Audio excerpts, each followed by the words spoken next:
Oh my! I do not know if the message will be sent out to the public. I do not have much time. I thought that ever since the treatment I failed to carry out with Ashley, that this would be the end of my troubles.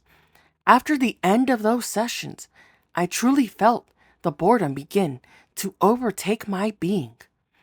Little did I know that to suffer boredom is a sneaky, slow process. How I lasted this long and remained true to myself is a curious mystique.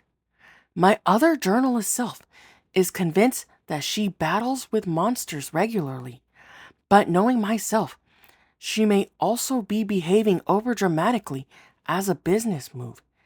She won't stop leaving sticky notes on my fridge with a list of whom to uninvite when given the chance to, just like the telepathic teleporter is convinced that a wrestler alter ego is a clever disguise when fear is confronted. There is a person of interest that should be considered.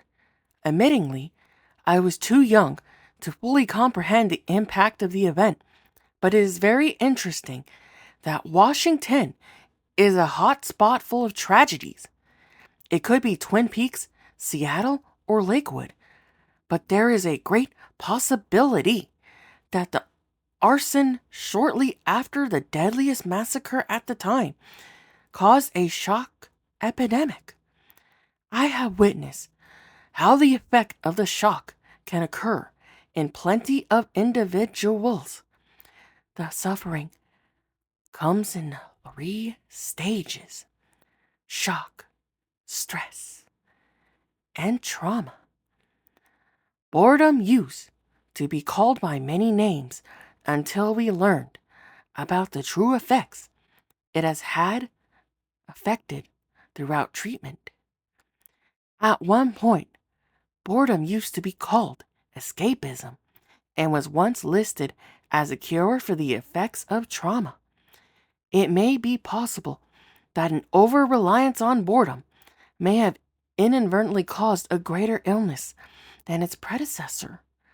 Now that I have figured out the primary source, the answer we must decipher as soon as possible is who is the main carrier of the boredom.